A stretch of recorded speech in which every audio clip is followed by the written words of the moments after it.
안녕하세요. 손유빈입니다. 코스피 지수가 한 달 만에 2,400선을 목전에 두고 거래를 마쳤습니다. 미국 은행주 실적 훈풍에 금융주들이 동반 랠리를 보였고요. 신작 기대감과 또 가상화폐 시장의 반등에 게임주들이 들썩이는 모습이었습니다. 안도감과 경계감이 혼재하는 구간, 변화하는 섹터와 종목별 행보 저희와 함께 확인을 해보시고요. 오늘장 마무리 주식으로 시장 정리해보겠습니다. 사영관 차장의 종목 먼저 확인해 볼까요? 예, 사영관의 오늘장 마무리 주식은 롯데관광개발입니다. 유럽의 3대 비즈니스 패키지 홈쇼핑이 한 달 새 매출 1,000억을 기록을 했다라는 소식이 좀 들려왔습니다. 단지 중국의 단기 기자 발급 중단 이슈에 대한 경계감은 여전히 좀 유지하면서 살펴보도록 하겠습니다. 네, 이어서 정경민 차장의 오늘장 마무리 주식은요? 네, 오늘장 마무리 주식은 효성 TNC입니다. 오늘장 금융주들을 제외하면 중국 내 이런 경기 관련해서 소비주들이 좀 관심을 좀 많이 받았던 것 같습니다. 그 중에서도 이제 스판덱스의 재고와 가동률에 대한 그런 영향을 받으면서 강세를 보이는 모습이 굉장히 인상적이었는데요. 오늘은 대형주 중에서도 외국인들의 수급이 돋보이는 종목군 위주로 살펴보도록 하겠습니다. 네, 중국 리오프닝 행보의 경기 회복에 대한 모멘텀이 이슈가 되고 있습니다. 중국발 경기 회복 모멘텀은 올해 증시의 핵심 키워드가 될 것으로 예상이 되고 있는데요. 중국 관련된 이슈는 놓치지 말고 꼼꼼히 챙겨보셔야겠습니다. 조윤석 센터장의 오늘장 마무리 주식은요? 네, 조윤석의 오늘장 마무리 주식은 포스코 홀딩스입니다. 바로 어제 중국 정부에서 철강석을 사재기하는 것을 막는 그런 창구 지도가 있었죠. 바로 이것을 해석해보게 된다면 그만큼 철강석 수요가 계속 가파르게 올라오고 있다고 역으로 해석해 볼 수 있을 것 같습니다. 그런 리오프닝 수요가 철강에도 계속적으로 유지되는 것을 알려드리기 위해서 오늘 종목은 포스코 홀딩스로 골라봤습니다. 네, 포스코홀딩스는 내여주에서도 여러 차례 언급을 해드린 종목인데 오늘도 강세가 나왔습니다. 롯데관광개발과 효성TNC 그리고 포스코홀딩스까지 오늘장 정리를 해드렸고요. 다양한 종목들의 이슈와 기술적 분석을 통해서 여러분과 내일을 함께 열어갈 종목들 지금부터 확인해 보겠습니다.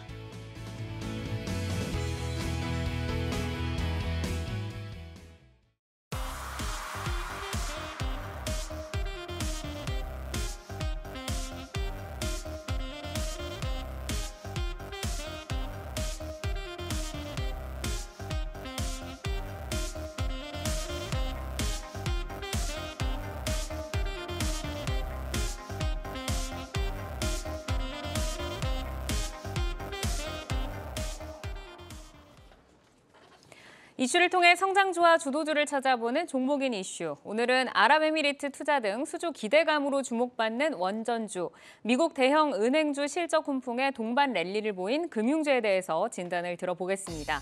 자, 먼저 원전주입니다. 아랍에미리트 투자 재료가 노출되면서 약세로 전환을 했지만 아랍에미리트를 시작으로 우간다와 튀르키예 등 올해 해외 수주 확대 기대감은 고조가 되고 있습니다. 이어지는 수주 관련 내용들 잘 체크를 해보셔야겠고요. 이어서 금융주입니다. 미국 대형 은행주들의 호실적에 국내 금융주에도 훈풍이 불었습니다. 연초부터 주주 환원 강화 기대감 그리고 양호한 실적 전망에 외국인의 러브콜도 이어지고 있는데요.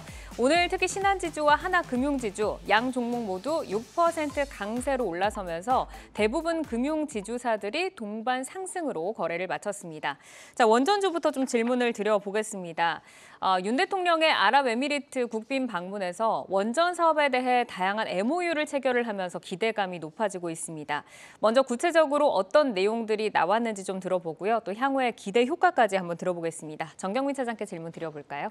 네, 결론적으로 아직은 이제 가능성을 높이는 이제 그 정도의 수준이고 확정된 것이 없다 보니까 원전 관련된 종목들이 오늘 시초가 대비해서 이제 좀 하락이 좀 있었죠. 윗꼬리를 길게 다는 그런 모습이 좀 나왔었는데 일단 순방에 있어서 원전 쪽으로만 한정을 지어서 좀 생각을 해본다면 이제 농축 기술의 전수와 SMR, 그러니까 소형 모듈 원전이죠. 이 정도의 개발 협력 정도가 큰 맥락인데요. 아무래도 지금 이 종목들한테 필요한 거는 수주 모멘텀인데 수주에 대한 내용이 없다 보니까 아무래도 좀 실망 매물 또 뉴스에 나오는 그런 셀 매물이 아니었나 이렇게 좀 파악되고 이제 기대할 수 있는 건 역시 이제 대장주라고 볼 수 있는 두산 에너빌리티죠. 이제 2009년도 2009년도에 이제 공급을 했었던 바카라 원전의 원자로나 증기 발생기 또 냉각 시스템 이런 것들이 만약에 이제 신규 수주가 나온다면 재부각이 될 가능성이 가장 높은 그런 부분이다라고 볼 수 있겠고요.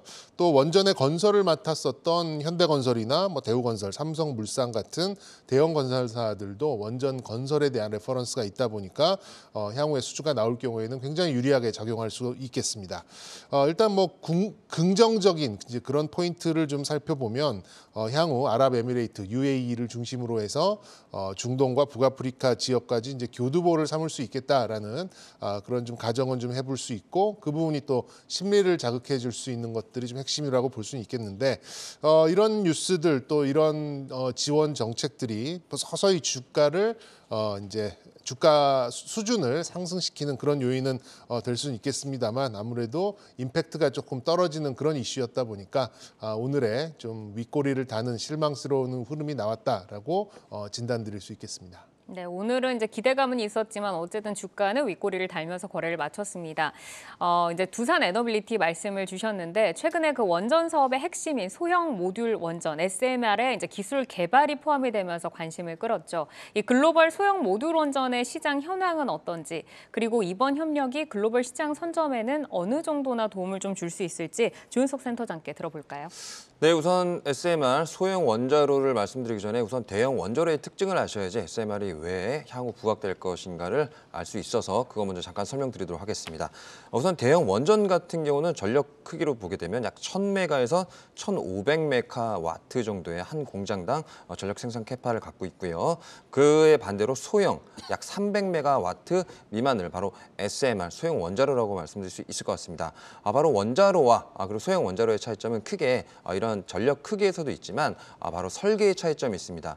대형 원자로 같은 경우는 보통 여러 가지 전력을 생산하기 위해서 모든 것들을 파이프로 연결하는 것이 주로 설계가 진행이 된다고 한다면 이 원자로는 모듈 형태, 즉 통으로 설계를 하게 돼서 모든 것들이 모듈 안에 들어가 있습니다. 이런 모듈 안에 들어가게 됨으로써 그간 원자력을 할 때 가장 그 리스크가 있었던 것이 바로 위험성이죠. 이런 위험성 부분에서 대형 원자로보다 훨씬 통제가 쉽다는 점이 첫 번째 장점입니다.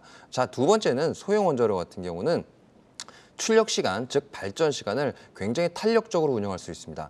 보통 발전소 같은 경우는 한번 켜고 한번 끄는데 굉장히 오랜 시간이 필요하기 때문에 이런 과부하 걸린 전력이라든지 전력 사용에 대한 리스크를 제어하기가 굉장히 좀 힘들었죠.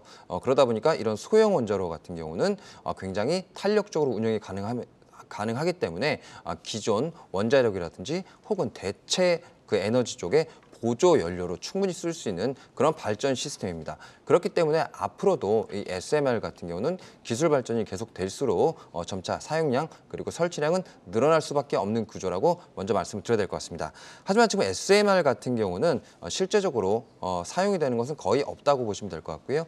지금 현재 설계를 국제적으로 승인받은 업체도 미국의 뉴스케일밖에 없는 상황이기 때문에 아직은 시장이 열리지는 않았다 이렇게 말씀드릴 수 있을 것 같고 그래도 이런 시장이 열리지 않은데도 불구하고 현재 뉴스케일과 협업을 하고 있는 국내 업체들이 몇 개가 있는 상황이기 때문에 이런 부분들을 참조하셨으면 좋을 것 같고요. 각종 보고서에서 보게 된다면 SMR의 시장 규모는 2050년까지 장기적으로 약 400조 원 시장이 열릴 것으로 판단하고 있기 때문에 이 부분도 차세대 대형 원자로에 이어서 충분히 한국 기업의 먹거리가 될 수 있다는 점을 설명드릴 수 있을 것 같습니다. 네, 그러니까 2050년까지 약 400조 원의 시장이니까 좀 장기적인 그 상황으로 좀 보면서 미래 성장성에 베팅을 해 나가셔야 될 것 같습니다. SMR에 대해서 좀 설명을 해주셨고요. 이번에 아랍에미리트 협력뿐 아니라 다양한 나라와 또 원전 수주를 위한 물밑 협상이 진행 중이라고 하는데 올해 추가 수주에 대한 규모는 저희가 어느 정도로 좀 기대를 해볼 수 있을까요, 소장님? 네, 뭐 대통령이 올해 이제 신년사에서 대통령께서 해외 수주, 건설 수주 500억 불이라는 이제 화두를 좀 던졌기 때문에 중동 쪽에 최대한 그런 역량을 좀 집중하는 그런 모습을 우리가 좀 볼 수가 있는데요. 아직은 이제 MOU 수준이겠지만 뭐 공식적인 채널을 통해서 중동과 북아프리카 쪽으로 이제 원전뿐만 아니라 뭐 방산과 에너지 관련된 그런 이제 수주를 위해서 지속적으로 좀 지원을 하고 있는 게 좀 눈에 띄게 좀 보이고 있다라는 점이 일단은 좀 긍정적인 부분입니다. 하지만 이렇게까지 정부가 온 역량을 다해서 이렇게 추진을 하고 있음에도 불구하고 주가가 이렇게까지 안 오르는 것도 굉장히 좀 아이러니하다라고 좀 볼 수 있겠는데요. 일단 언제 어디서 어느 정도의 수주가 나올지는 알 수는 없습니다. 하지만 중동과 동유럽, 아프리카 지역에서 예상되는 발주액이 올해 많으면 30조에 달할 것이다라는 그런 전망도 있고, 하지만 뭐 아직까지 원전에 그런 수주가 나오지 않고 있다 보니까 주가가 이렇게 좀 옆으로 좀 기고 있는 그런 모습으로 좀 나오고 있지 않나 이렇게 좀 봐지고요. 뭐 또 반대로 보면은 그런 기대감이 있기 때문에 원전 관련된 종목들이 굉장히 높은 밸류를 지금 부담스러운 멀티플을 보이고 있음에도 주가가 어느 정도까지는 뭐 하락하지 않고 막히는 모습을 또 양면성으로 이렇게 좀 움직이고 있지 않나 이렇게 봐지고 있습니다.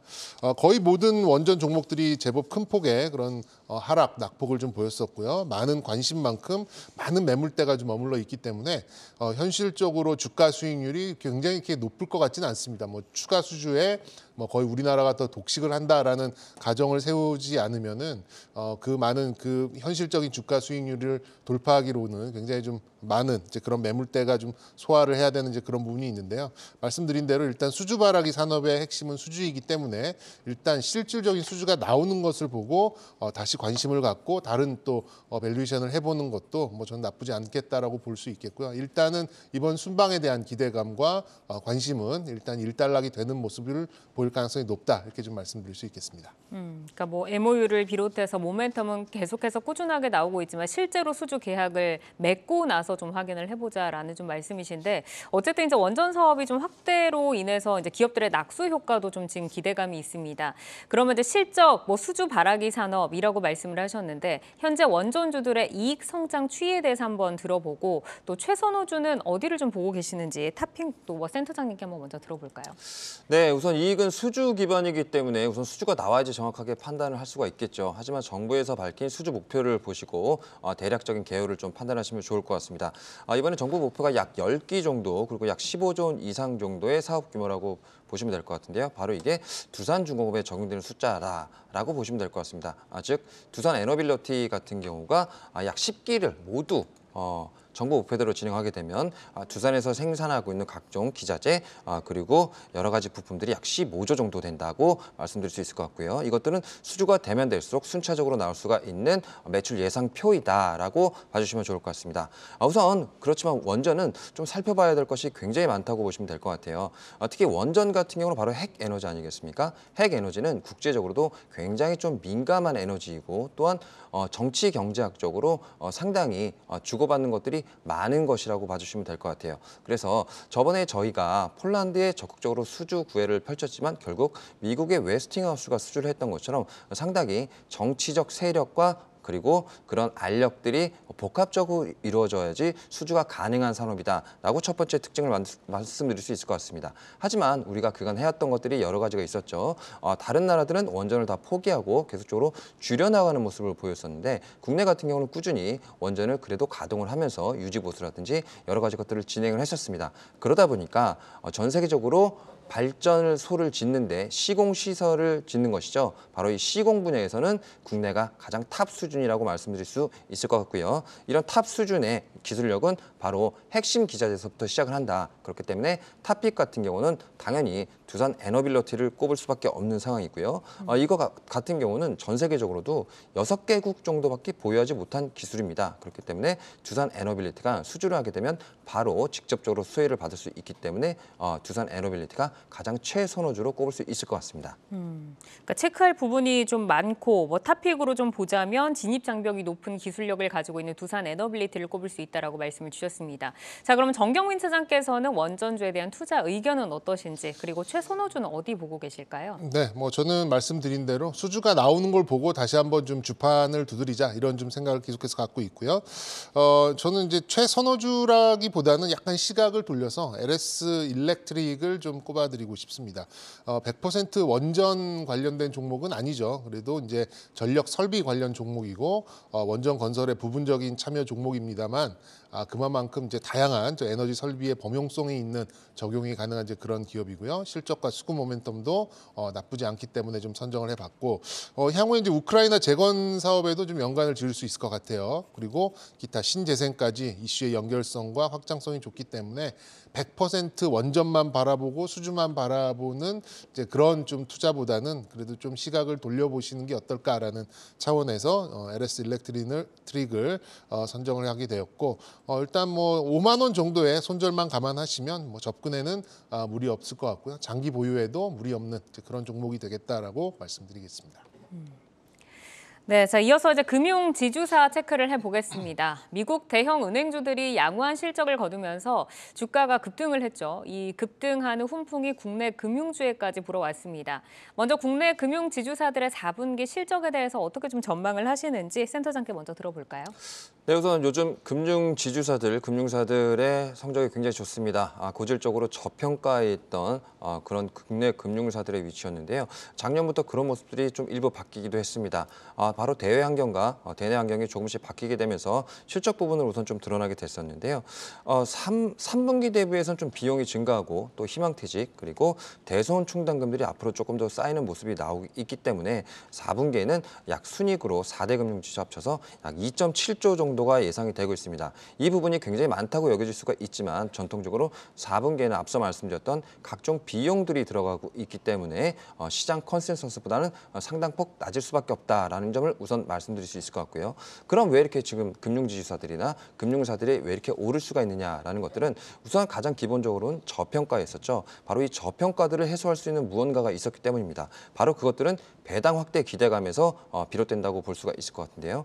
작년부터 은행업들은 계속 규제 산업이라는 것들에 묶여가지고 각종 정부의 창구 지도를 받았었는데요. 이런 창구 지도로 일부 해소가 되는 면이 있었고 더군다나 은행주는 전통적으로 배당을 많이 줄 수밖에 없는 업종인데 이런 배당 기대감을 상당히 높일 수 있는 창구 지도가 없어졌다는 것이 주로 포인트가 될 수 있을 것 같습니다. 그렇다면 계속적으로 배당 수익률이 올라가게 되면서 지금도 충분히 싸다라는 논리가 계속적으로 연출이 되고 있고요. 미국 시장도 마찬가지 효과가 나왔었기 때문에 국내 은행주들도 그런 모습들이 계속적으로 이어질 수가 있다라고 보시면 될 것 같습니다. 특히 연말 배당 성향이 지금 약 30% 정도 예상을 하고 있었는데 내년에도 즉 올해죠. 약 35% 수준으로 배당 수익률 기준으로만 약 10% 가까이 수준이 나오게 됩니다. 그렇다면 1년 가지고 있기만 해도 이런 대형 펀드들 같은 경우는 10% 충분히 좋은 상황이죠. 이런 것들이 계속적으로 매수 수요를 불러일으킬 수 있다고 보고 있고요.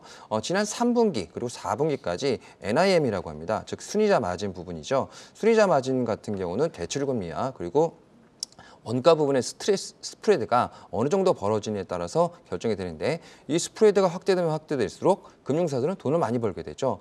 직전 3분기와 4분기까지 계속 이런 모습들이 나왔기 때문에 실적 부분은 여전히 우상향이라고 보고 적극적으로 이 밸류에이션 콜들이 이루어지는 것으로 판단하시면 좋을 것 같습니다. 그러니까 정부의 이제 뭐 규제 같은 것들도 좀 완화가 되는 데다가 저평가에다가 또 배당 수익률을 10% 이상까지 전망을 하면서 시장에 수급이 지금 몰리고 있다라고 말씀을 주셨는데 또 연초부터는 내부 환경도 좀 우호적으로 변하면서 특히나 시장의 관심을 꾸준하게 좀 받아왔습니다. 이 가운데서 이제 말씀을 주신 배당, 이 주주환원 규모 확대 기대감이 컸는데요.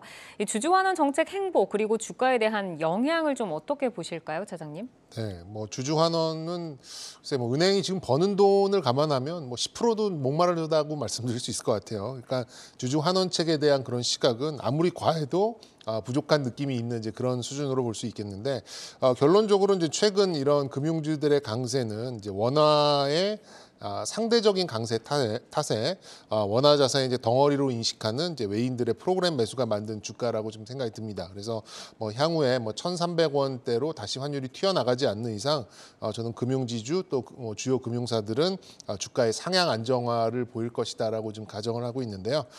대부분의 이제 금융지주를 비롯한 금융사들의 배당 성향이 상당 부분 좀 올라가긴 했죠. 그리고 주주 친화책은 또 가속시키고 지점 통폐합과 또 낮아지고 있는 뭐 대손 위험 그런 것들을 좀 감안하고 또 환율에 따른 외국인들의 편식도 수급적으로 감안을 하면 뭐 이것들 외에도 뭐 주가를 상승한 거에 좀 해석할 수 있는 재료들은 뭐 차고 넘치지 않나 이렇게 좀 볼 수 있겠습니다. 현재 그 조건들을 좀 보면 역시 이제 환율, 금리, 또 수급 대선과 이제 방금 이제 센터장께서 말씀해주신 핵심이죠. 순이자 마진 등의 그런 변수가 향후에 크게 변하지 않는다면 메이저 수급 주체들의 1순위 종목의 흐름은 당분간은 조금 더 이어질 수 있겠다라는 생각을 좀 가지고 있겠습니다만 그런 변수들의 변화가 조금 속도감 있게 나온다면 주가는 조금 흔들릴 수도 있겠다라는 생각을 좀 가지고 있습니다. 그래서 일단 뭐 추격보다는 저는 주가의 상향 안정화 이런 쪽에 조금 더 무게를 두고 일단 좀 관찰하시는 게 어떨까라는 의견을 드리도록 하겠습니다. 네, 사실 뭐 굉장히 무겁게 움직이는 종목이라고 볼 수가 있는데 오늘 뭐 신한지주와 뭐 하나금융지주가 6%의 강세를 두고 뛰어 올랐기 때문에 추가적인 상승보다는 이제 이미 좀 상향이 되어서 좀 안정화되는 뭐 박스권을 좀 말씀을 해주신 것 같습니다. 이제 금리 인상기가 지속되는 가운데 또 부동산 규제 완화 등도 올해 성장 기대감을 좀 높여주고 있는데 뭐 지금 이익을 뭐 비교해 봤을 때는 10%의 배당도 크지는 않다라고 하셨잖아요. 이익 성장 환경에 대해서 센터장께서는 어떻게 보세요? 네, 우선 대부분의 금융사들은 총 수익 구조가 두 개로 나눌 수가 있다고 보시면 될 것 같아요. 첫 번째가 바로 순이자 마진, 즉 대출 장사를 해서 얼만큼 돈을 벌 수 있느냐. 그 외에 또 한 가지가 있죠. 바로 수수료 장사입니다. 수수료 장사보다는 주가에 직접적으로 영향을 미치는 것은 바로 대출로 인해서 벌어들인 돈이겠죠. 자, 이 부분이 2022년에는 약 20% 정도 전년 대비해서 성장을 한 것으로 거의 집계가 되고 있는 상황이고요. 올해도 마찬가지로 약 5% 정도의 성장이 가능할 것이다라고 지금 예상이 되고 있습니다. 그렇기 때문에 연간으로 따지게 되면 뭐 10조 원이 훨씬 넘는 그런 돈을 벌어들일 수가 있는 것이죠. 자, 그리고 금융주는 대부분 선행성을 좀 갖고 있습니다. 즉 경기의 선행성을 갖고 있기 때문에 이 경기의 선행성을 경기를 어떻게 바라보냐에 따라서 약간 뉘앙스가 달리고 또 투자자들의 뷰가 달라질 수가 있는데요. 얼마 전에 금통위가 열리면서 이창용 한국은행 총재가 여러 가지 말들을 했습니다. 바로 생각보다는 경기가 나쁘지 않을 것 같다. 특히 미국과 그 외 유럽들, 중국도 계속적으로 경기가 나쁘지 않기 때문에 국내에도 상당히 좀 도움이 될 수 있을 것이고 그 외적으로도 국내적으로 하반기쯤에는 충분히 순수출이라든지 여러 가지 실적 그리고 전반적인 경기가 상반기보다 훨씬 좋아질 것이다. 이렇게 발언을 했습니다. 그 말은 뭐냐면 하반기를 보고서 지금 경기 선행성을 갖고 있는 금융주들에 대해서 안전성이 보장이 된다는 것이죠. 대부분의 금융지주사들이 지금 예전에 코로나로 인해서 굉장히 많은 대출을 해줬었는데 그거에 대한 대손 충당금을 많이 쌓았고요. 이 대손 충당금이 다시 환입을 되면 플러스 알파적인 효과도 나올 수 있는 여러 가지 실적 모멘텀들도 준비가 돼 있다고 보시면 될 것 같습니다. 앞서 말씀드렸던 부동산 부분 잠깐 언급을 드렸었는데요. 이창용 총재가 한마디 했습니다. 부동산 부분은 미시적으로 해결해야 되지 금리 부분으로 부양을 해서는 절대 안 된다라고 언급했었기 때문에 지금 현재 DSR 수준을 본다거나 혹은 다른 여러 가지 제반 여건을 봤을 때 금리 인하로서 부동산 경기를 건드리지는 않을 것이기 때문에 이 부분은 모멘텀이 된다고 보기보다는 혹시라도 이런 부동산 정책이 미시적으로 나오게 된다면 조금 더 은행 실적에 도움이 된다. 그 정도로 판단해 주시면 좋을 것 같고요. 전반적으로는 순이자 마진의 개선으로 계속적으로 은행주는 올해도 작년보다 성장할 것이라는 점을 강조드리고 싶습니다. 네, 이제 금융지주사에 대해서 좀 이야기를 들어봤습니다. 부동산 정책까지 좀 짚어주셨는데, 그러면 이제 정경민 차장께 마지막 좀 질문을 드려보도록 하겠습니다. 이 금융지주사의 투자 의견, 뭐 상향 안정화라고 하셨잖아요. 그러면 이제는 조금 들어가기에는 좀 늦은 시점일지 좀 궁금하고, 그래도 좀 최선우주로 보고 계시는 종목이 있다면 차트와 함께 좀 설명 들어볼 수 있을까요? 네, 뭐 금융주 강세가 나오는 거는 뭐 말씀드린 대로 그런 요인들이 좀 있는 것 같고요. 그래서 이제 향후에 좀 리스크 정도만 좀 보시면 될 것 같은데 지금 솔직히 말씀드리면 기대 수익률은 물론 이제 배당 수익률까지 감안을 해야 되겠습니다만 자본이득에 대한 이제 그런 기대 수익률은 그렇게 높을 것 같지는 않다라는 말씀을 좀 다시 한번 좀 드리고 싶고 결정적으로 말씀드리는 거는 이제 할인율의 하락이 올 경우에 이제 오늘같이 이제 낙폭과대 성장주들의 수급이 더 선호되는 그런 상황이 오면 과연 뭐 주주 친화책을 비롯한 배당 수익률의 이런 환경으로 금융주들이 그때도 강세를 보일 수 있을까라고 생각을 해보면 거기에 대해서는 좀 갸웃하게 되거든요. 그런 부분을 좀 감안을 하시면 좀 좋지 않을까 좀 싶습니다. 그리고 뭐 탑픽으로 봤을 때는 뭐 그래도 이제 주주 친화책에 불을 붙였던 저는 뭐 신한지주가 첫 번째고 두 번째가 이제 메리츠 이렇게 좀 꼽고 있는데요.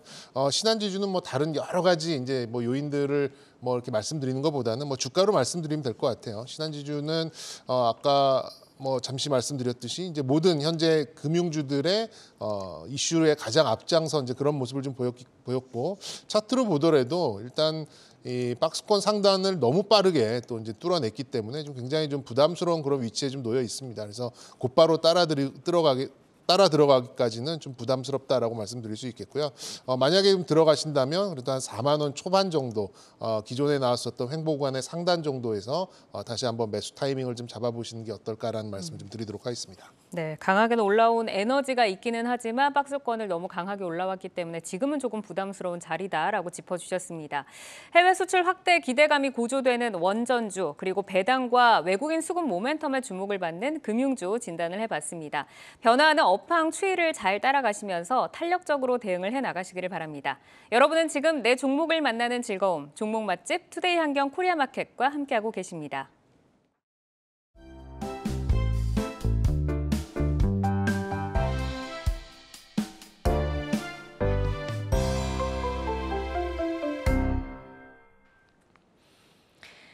주식창 조회수를 통해 투자자분들의 관심 종목 만나보는 조회수 업앤다운입니다. 오늘 올라온 종목들 확인해 볼까요? 먼저 포드에 이어서 도요타까지 협력사 확장으로 부각된 LG 에너지솔루션 올라와 있습니다.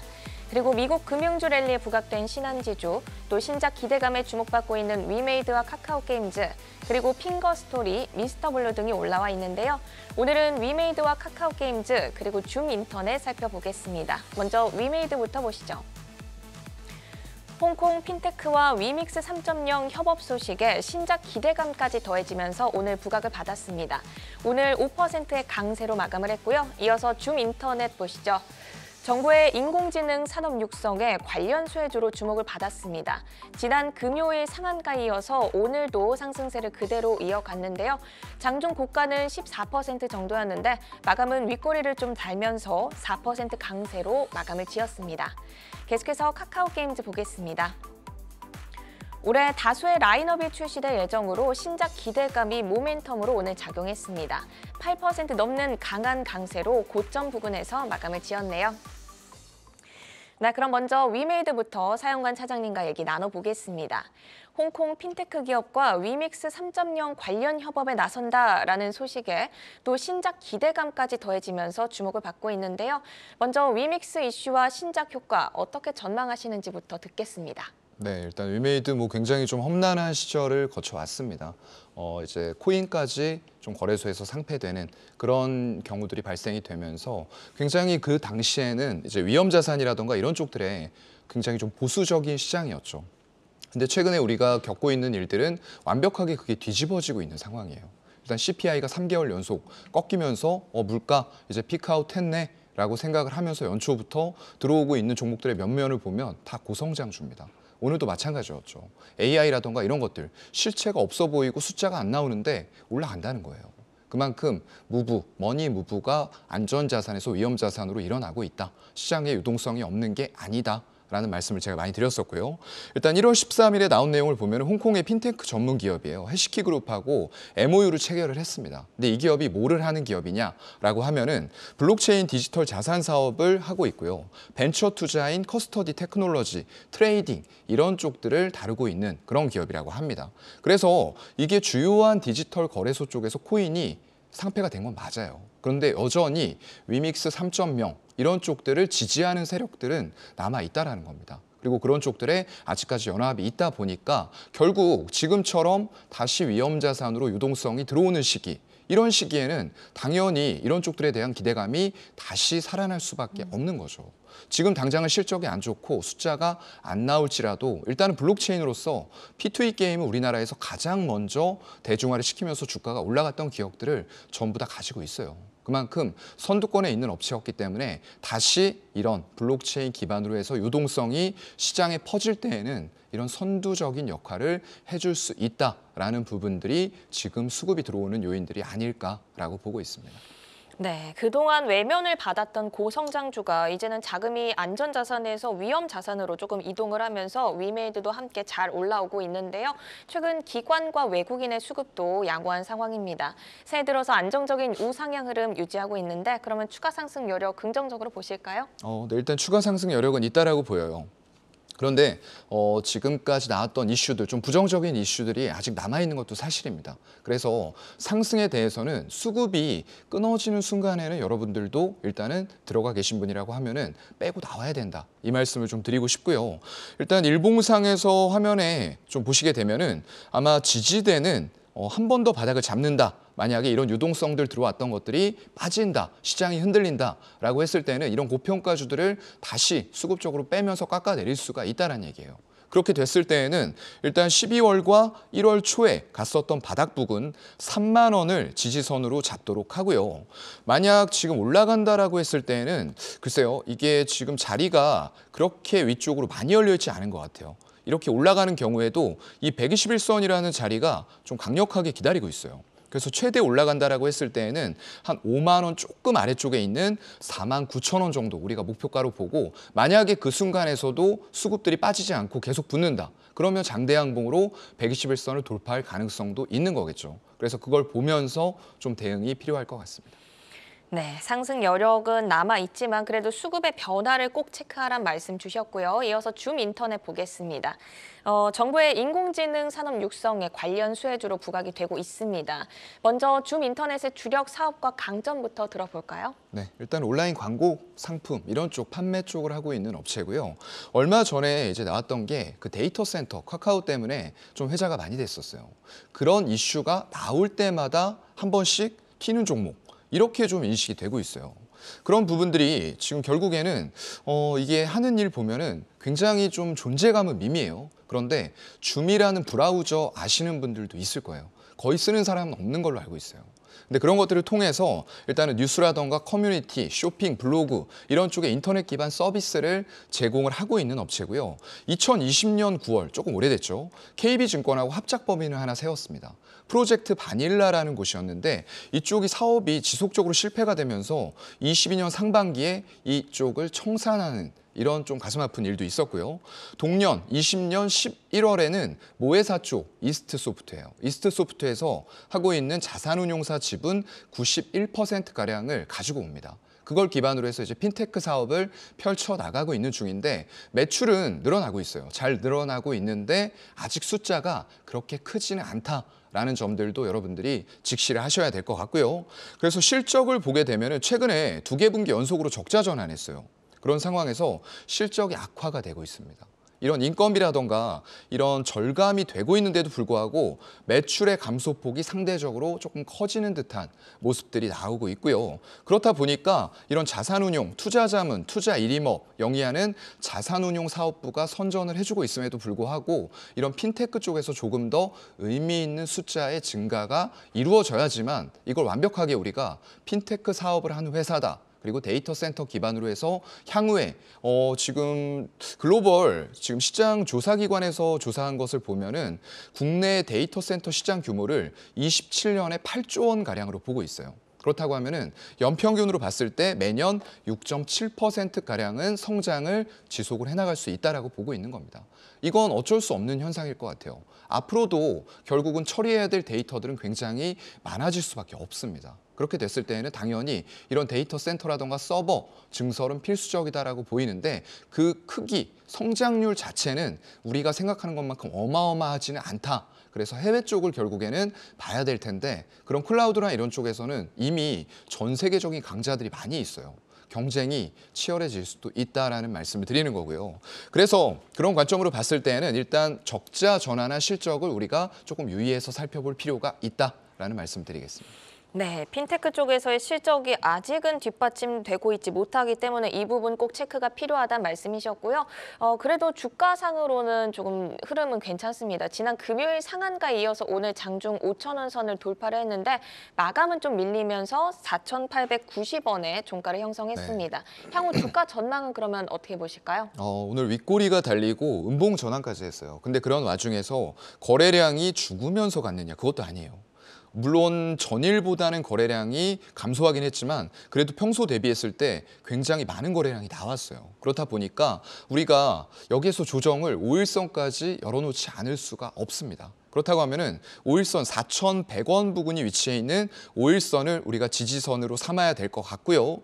저항 같은 경우에는 일단 주봉상에서 또 강력하게 기다리고 있는 이 120주선을 돌파를 못한 거죠. 결국에는 올라갔는데 이 저항이 너무나도 거셌던 겁니다. 그래서 다시 한번 올라간다라고 했을 때에도 120주선 위치에 있는 5,100원 중반대 부근을 강력한 저항대로 잡도록 하겠습니다.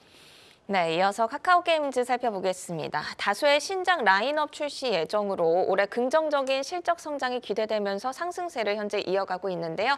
일단 주요 라인업과 기대 성과 들어보도록 하겠습니다. 네, 일단 올해 1분기에 한 3개 정도의 신작이 출시할 계획을 가지고 있어요. 그런데 여러분들도 잘 아시는 것처럼 올해 게임에 대해서 신작들에게 크게 기대를 걸 수는 없는 상황이다라는 것들은 잘 알고 계실 거예요.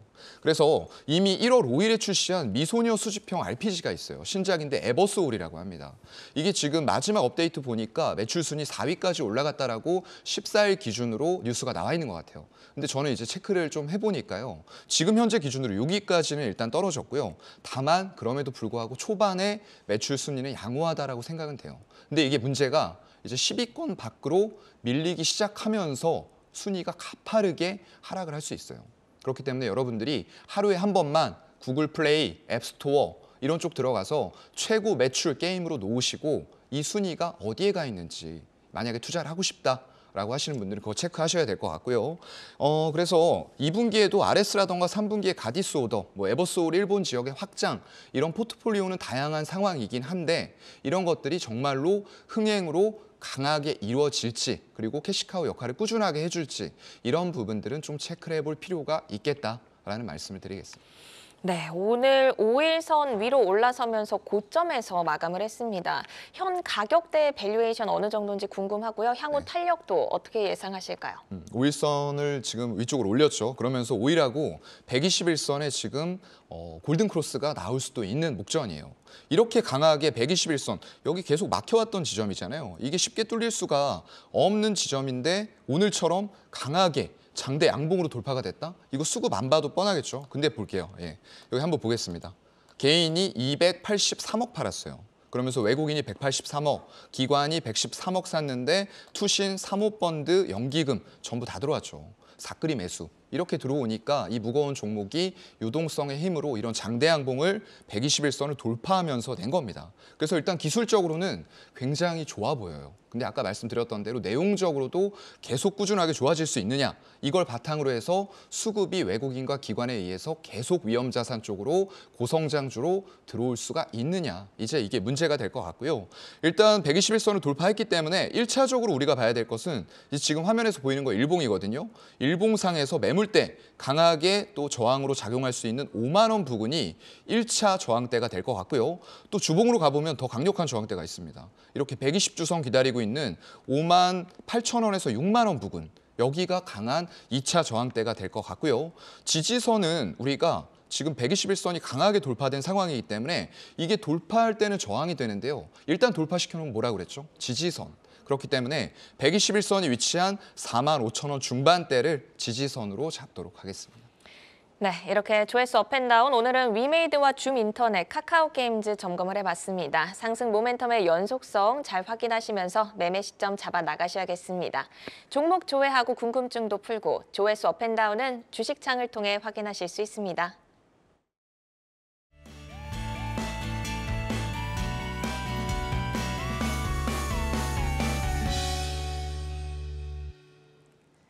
오늘 시장에서 울고 웃었던 다양한 종목 이슈들 만나봤습니다. 많은 종목들 가운데 내일을 여는 유망주는 과연 어떤 종목이 될지 전문가 세 분이 가지고 오신 내여주에 대해서 하나하나 내용을 좀 들어보겠습니다. 자, 첫 번째로 조윤석 센터장의 종목 효성 TNC부터 확인을 해볼 텐데 오늘 저희 오프닝에서 이제 정경민 차장께서 오마주로 선정을 해주신 종목입니다. 또 다시 지금 등장을 했는데 어떤 매력 포인트 좀 눈여겨보고 계세요? 네, 우선 중국과 밀접하게 연관되어 있는 종목이라고 보시면 좋을 것 같습니다. 지금 중국 리오프닝이 지금 모든 시장을 계속적으로 뜨겁게 달구고 있는데 효성 TNC도 그 중에 하나다라고 보시면 될 것 같고요.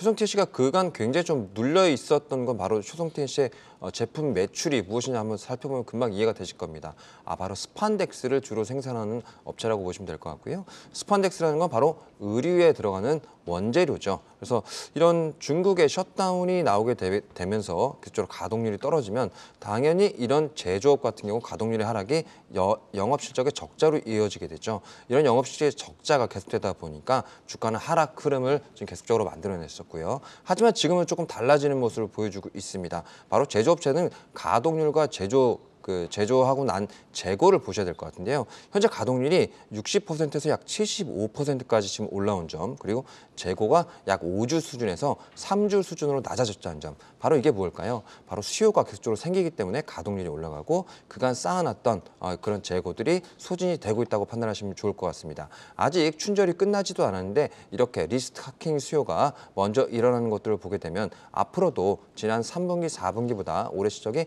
훨씬 좋아질 것을 저희는 지레짐작하는 것이 맞다고 볼 수 있을 것 같고요. 이런 것들은 바로 춘절 이후에 모멘텀이 굉장히 좀 빠르게 나오게 되면서 가격 인상까지 나올 확률도 있습니다. 이런 부분들을 보게 되면 가격과 그리고 양이 동시에 늘게 되는 그런 업종 중에 스판덱스를 주로 하고 있는 초성 TNC는 굉장히 좀 적합한 기업이다라고 설명드릴 수 있을 것 같습니다. 네, 스판덱스 지금 화면에 보니까 뭐 운동복으로도 뭐 많이 등장을 하고 있는데 어쨌든 재고가 빠르게 소진이 되고 있다라고 말씀을 주셨습니다. 지금 차트를 보면 오늘 같은 경우에도 이제 갭 상승이 나왔고 기관이 계속해서 매수를 하면서 뭐 1월 9일 강한 양봉 이후로는 지금 좀 상승을 많이 한 상태거든요. 지금부터 가격 전략은 어떻게 좀 세워볼 수 있을까요? 네, 우선 잠깐만 차트 보시게 되면요. 이 파란색 네모로 쳐놓은 이 박스권을 뚫게 되면서 좀 올라갔던 모습이죠. 우선 매수가는 저희가 우선 갭으로 올랐기 때문에 바로 이 부분 약 38만 원에서 39만 원 정도 제시해드릴 수 있을 것 같고요. 왜냐하면 효성TNC 그렇게 거래량이 많은 종목이 아닙니다. 그래서 거래소에 뭐 선물이 움직인다든지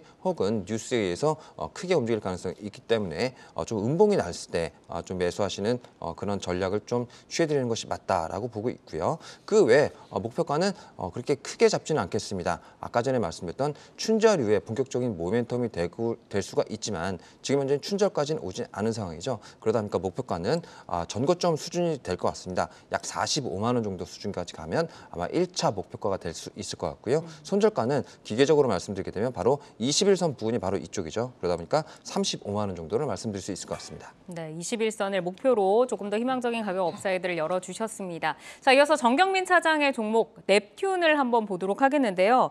넵튠도 이제 12월 말부터 계속해서 저점을 올려가면서 지금 올라오고 있습니다. 오늘 뭐 좋았던 게임 섹터 중에 또 넵튠도 함께 강했는데 성장 모멘텀부터 점검 받아볼까요? 네, 뭐 넵튠 그러면 뭐 아직까지는 카카오 게임즈의 자회사 뭐 이런 좀 색깔이 좀 짙죠. 그래서 이제 저는 뭐 두 갈래의 전략을 좀 말씀드리면 하나는 뭐 최근 뭐 오늘부터 올라오는 게임주의 단기 편승을 노리는 전략 아니면 올해 중반에 출시 예정인 이터널 리턴의 출시를 전후한 중기 모멘텀 플레이 뭐 이렇게 둘 중에 하나를 선택해서 가시는 이제 그런 전략으로 말씀드리고 싶고요. 아직은 뭐 다시피 이제 펀더멘털적으로 보여준 게 없습니다. 그래서 작년 7월에 몇 안 되는 이제 판호를 받았던 이제 그런 종목 중에 하나고 이 판호는 이제 이터널 리턴의 모바일 버전이죠. 이제 이터널 리턴 인피니트가 이제 출시가 좀 될 예정인데. 과거에 스팀에서 이제 굉장히 인기를 좀 끌었었던 그런 IP입니다. 2020년에서 2021년 초에 나왔었던 이제 그런 게임인데요. 중화권에서 굉장히 좀 선풍적인 인기가 있었어요. 그때 대히트를 좀 기록을 하면서 주가가 뭐 4만 원대까지 갔었던 그리고 뭐 이제 3만 원대를 꽤 유지했었던 이제 그런 이력이 있는 이제 그런 IP이기 때문에 중국 유저들한테도 충분히 인지도가 있고 그 인지도를 바탕으로 다시금 올해 이제 중반 정도에 좀 IP를 다시 한번 이제 가동시킬 이제 그런 계획에 있는 종목으로 보시면 될 것 같아요. 현재 그 정식 출시를 앞두고 이제 중국에서 좀 개발 중에 있거든요. 그렇기 때문에 올해 출시 시점으로 다가갈수록 주가가 점진적으로 좀 움직이는 이제 그런 모습을 예상할 수 있겠고 출시 시점에 순위에 드는 결과가 나온다면 굉장히 큰 폭의 주가 모멘텀도 기대해 볼 수 있는 그런 종목이다라고 말씀드릴 수 있겠고 무엇보다도 주가가 워낙 바닥 부근이어서 굉장히 좀 부담이 없다라는 점도 뭐 매수가 좀 용이한 점이 있겠습니다. 뭐 카카오 게임즈의 메타버스 구현을 위한 천병이기도 하고요. 메타버스 자회사를 보유하고 있기도 하고 그러면서 이제 올해는 좀 구체적인 모습을 보일 가능성이 높은데 이제 보라코인에 관련된 게임 출시 가능성도 있기 때문에 최근에 회복하고 있는 암호화폐 관련돼서도 단기 반등을 좀 기대해 볼 수 있는 종목이다라고 요약드릴 수 있겠습니다. 네, 뭐 지금 이제 많이 빠졌다라고 하셨는데 20년 그 4만 원대를 달렸던 20년 12월 고점 대비해서는 뭐 75%가 지금 하락을 한 겁니다. 어쨌든 이제 파노라는 뭐 좋은 지금 모멘텀을 가지고 있는데 어디까지 좀 열어두고 접근을 해볼까요? 저 개인적으로는 한 2만 원까지는 뭐 어렵지 않게 아니라 뭐 모멘텀을 좀 받는다고 하면 좀 갈 수 있을 것 같고요. 가장 좀 용이한 부분이 이제 전 저점이 워낙 낮기 때문에 10,000원 정도의 수준이기 때문에 뭐 여기를 뭐 강하게 하향 이탈하는 그런 순간이 온다면은 뭐 손절을 해야 되는 이제 그런 상황이 오겠습니다만 그게 아니라면 저는 뭐 조금씩 모아가도 좀 되지 않을까라는 말씀도 좀 드리고 싶고요. 아니 뭐 내어주면은 내일 좀 주목할 종목인데 왜 지금 얘기를 하느냐 이렇게 좀 반문하실 수도 있을 것 같은데요. 사실 올해 제가 상반기에 주목하고 있는 단 하나의 이제 탑픽 게임주기 때문에 관심 종목에라도 좀 넣어주셨으면 하는 이제 그런 좀 욕심이 있어서 지금 좀 말씀을 좀 드리겠고요. 과거 대비해서 지금 워낙 좀 하락이 좀 컸기 때문에 물론 뭐 35,000원에 나왔었던 그런 것까지 단걸음에 갈 수는 없겠습니다만 저는 뭐 한 1200일선 아래에서 좀 주식을 좀 모아가는 이제 그런 전략이라고 하면 게임주 섹터 안에서는 올해 좀 재미를 볼 수 있을 만한 그런 좀 선물 같은 종목이 아닐까라고 좀 말씀드리겠습니다. 네, 지금 뭐 여러 가지 단어들이 등장을 했는데 단 하나, 상반기, 선물 뭐 정도로 좀 정리를 해보겠습니다. 모아갈 수 있는 종목이다라고 말씀을 해주셨고, 자 이어서 이제 사연관 차장의 내어주 2개 리뷰를 좀 들어보겠습니다. 차장님께서 1월 5일에 카카오뱅크를 제시를 해주셨었는데 워낙 이제 수급을 좀 관심 있게 보시니까 네. 지금 뭐 외국인과 기관의 수급 양호하고 성장에 대한 기대감도 시장에서 다시 한번 좀 높아지는 분위기입니다. 이 시점에서 점검 받아볼까요? 네, 일단 아까 말씀드렸던 대로 물가가 꺾이고 있죠. 그렇다 보니까 이제 머니무브했던 자산들, 유동성이 안전자산에서 다시 위험자산으로 들어오고 있는 그런 상황들이에요. 이거 지금 화면 보시면은 1월 1일은 쉬었죠. 1월 2일부터 지금 외국인들이 오늘까지 시장에서 얼마 샀을까요? 코스피 3조 2,200억 사고 있어요. 그리고 기관이 4,800억 사는데 대부분을 누가 사고 있죠? 투신이 사고 있기 때문에 예전에 금융투자 이런 쪽에서 사던 것과는 결이 다르다라는 말씀을 드리는 겁니다. 그래서 외국인 중심으로 해서 이미 유동성이 이렇게 강하게 시장으로 들어오고 있어요. 그리고 당일로 보더라도 지금 금융업 산 거 보세요. 아까 제가 채팅창 보니까 이거 은행주를 왜 얘기하느냐 이런 얘기들이 있는데 수급이 붙으면 갑니다, 여러분들. 이렇게 강력하게 붙고 있잖아요. 오늘도 외국인들은 2천억을 샀어요, 금융업을요. 그리고 기관 쪽에서도 800억 가까이 사면서 양매수가 강하게 들어오니까 올라가는 겁니다. 그래서 이런 상황이라고 하면 카카오뱅크 마찬가지로 은행주에다가 플러스 플랫폼까지도 같이 가져갈 수 있죠. 그렇게 된다라고 했을 때는 제가 1월 초반에 한번 말씀드렸던 것 같아요. 이 종목에 대해서요. 그때가 이제 마지막 일봉상 이평선에서 61선 딱 보였죠. 네, 이때가 정말 이제 좋은 매수 기회가 된 거고 이번에 올라온 지점이 3중 고점이 됐어요. 11, 12, 1월. 아마 이번에는 수급이 강력하게 붙어있기 때문에 제가 봤을 때는 이런 수급이다라고 했을 때는 돌파를 할 것 같아요. 그래서 지금 시점에서도 만약에 꺾이는 흐름들이 나온다라고 했을 때는 여러분들이 마지막 이평선 다시 25,000원 부근까지 열어놓고 분할 매수 가능할 것 같습니다. 어쨌든 이제 수급이 붙으면 올라온다라고 하셨는데 중간에 이제 거래량도 굉장히 강하게 터져 있었죠. 요즘 흐름이 좋습니다. 자, 이어서 조윤석 센터장의 내어주도 하나 좀 리뷰를 들어볼 텐데 1월 2일에 이제 DN 오토모티브를 제시를 해주셨었습니다. 최근에 반등에 나서면서 힘을 좀 강하게 내고 있습니다. 어떻게 더 홀딩을 좀 해볼까요?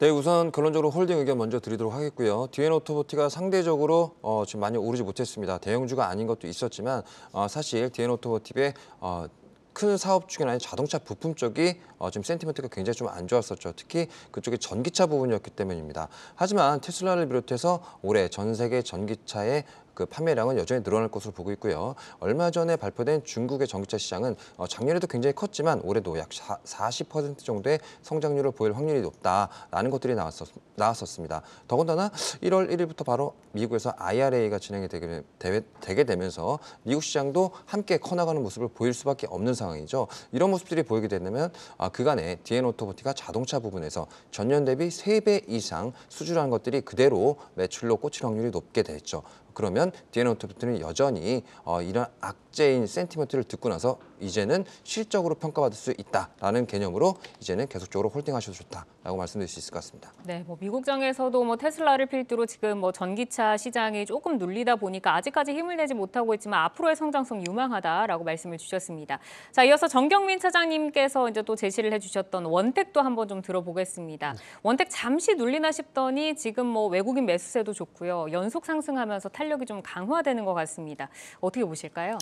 네, 뭐 그 제품명을 따라가는 것 같아요. 올리지오를 따라가는 이제 그런 모습이고 굉장히 차트가 좀 뭐 전형적으로 움직인다 이렇게 좀 볼 수 있겠습니다. 딱 조정 받아야 될 3,800원 선까지는 조정을 받고 거기서 수급이 깨지지 않고 다시금 좀 수급이 붙어가면서 좀 상향을 하는 부분인데 뭐 사실 여기에 좀 굉장히 좀 많은 매물대가 좀 모여 있음에도 불구하고 상승폭이 뭐 줄어들지 않고는 있습니다. 그렇게 본다면 뭐 저는 뭐 신고가 내는 시점이 멀지 않았다라고 좀 공격적으로 말씀드릴 수 있겠고요. 네. 사실 그거 한 4,500원 선만 좀 넘어간다라고 하면 매물대도 거의 없기 때문에 지금 또 의료기기 섹터들이 다시금 또 순환매로 좀 매수가 좀 들어오고 있기도 하고 그런 것들을 좀 감안을 해본다면 아무래도 좀 지금 매수를 해서 좀 이렇게 따라가시는 이제 그런 매매 전략도 뭐 좀 유효한 종목이 아닐까 이렇게 좀 말씀드릴 수 있겠습니다. 네, 다시 한번 힘을 내주고 있는데 이제 전고점을 넘어서 신고가 랠리를 좀 자신 있게 짚어주셨습니다.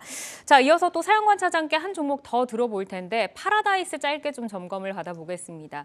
최근 들어서는 좀 박스권에 갇힌 것 같아요. 네. 어떻게 보세요? 박스권 갇힌 이유가 있죠. 이거 일봉에서는 안 보입니다. 주봉 가볼까요? 네, 갇힌 이유가 있죠. 18,000원. 그리고 월봉으로 가도 마찬가지입니다.